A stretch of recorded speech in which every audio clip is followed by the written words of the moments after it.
Hi, this is Keron Bhattacharya, reading from my novel Reincarnation in the Holy Land. The characters and events in this novel are fictional. Chapter 7.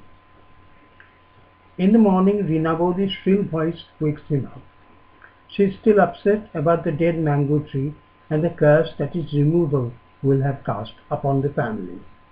Not just you, she says. Everyone in this family will have to face the consequences.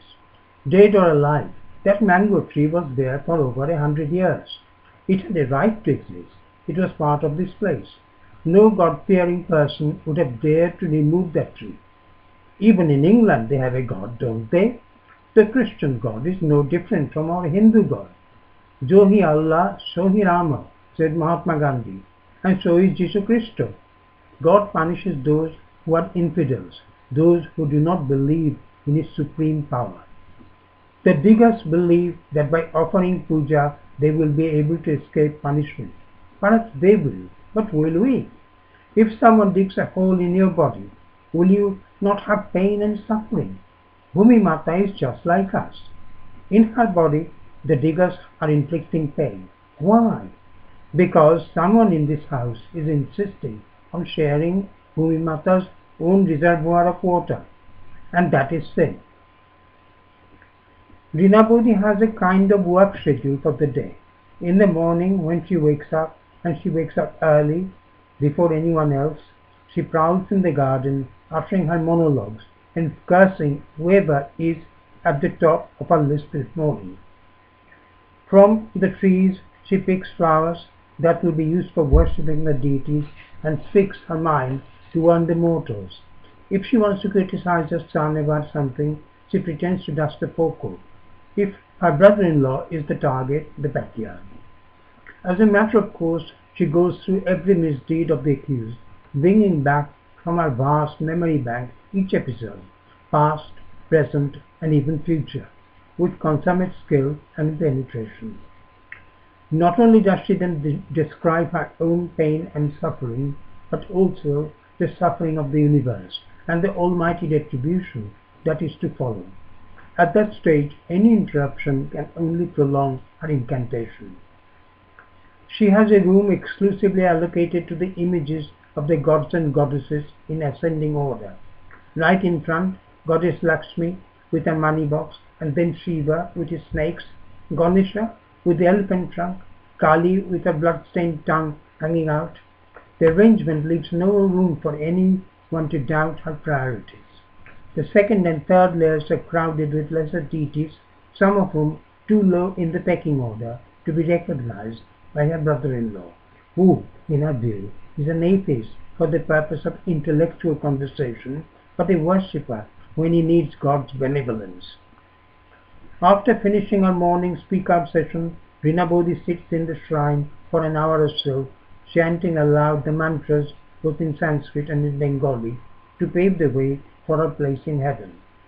During that auspicious hour, no one is allowed to interrupt her prayers. That morning, Reenabodi, settling down to her puja, offers a tiny oasis of peace, broken only when his mobile phone starts playing Mozart. This is an invention he is so relishes.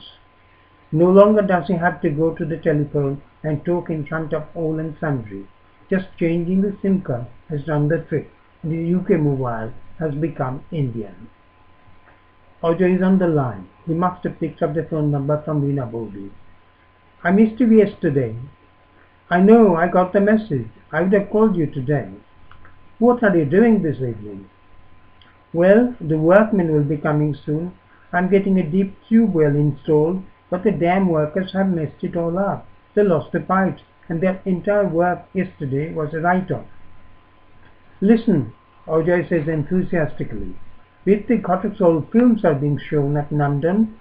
They are showing Megidakata this evening. I know you missed it, and it's a great film. Supriya's acting is absolutely superb. You are tempting me, he concedes. A diversion from this digging malarkey he feels will calm his jittery nerves. Moreover, anything to get away from Reenabodi's diatribe he welcomes. Shall I go to your place? Yeah, come about 5ish. We'll take a metro to Rabindra Sadan. Oh, I want you to meet my girlfriend Bipasha. She's coming as well. The mention of Bipasha brings an uneasy silence. Are you still there? Asked Ajay anxiously. So as not to upset his friend, he responds distantly. Yes, I have heard about her from Rinabodi. Bipasha is looking forward to meeting you. Come at 5. Okay. Thoughtfully he places the mobile on the table. Ajay has asked him to go to Rashbihari Avenue. That means he will have to face Shona. Oh God, what a dilemma. His friend is definitely testing his loyalty. Presumably, Bipasha will not be there. He doesn't believe Shona would allow her rival to frolic with her husband before her very eyes, nor would Ajay dare to be so callous. Absent-mindedly he listens to Rinabodi's mantras, but his mind soon digresses. India has changed a lot. A few years ago, even if Ajay had a mistress, he wouldn't have dared to flaunt her in public. Perhaps she is not his mistress. Perhaps it's only jealous wife's imaginings. If that's the case, the fault lies with Ajay, who refers to Vipasha as his girlfriend. The old Romeo is having plenty of fun, that's for sure.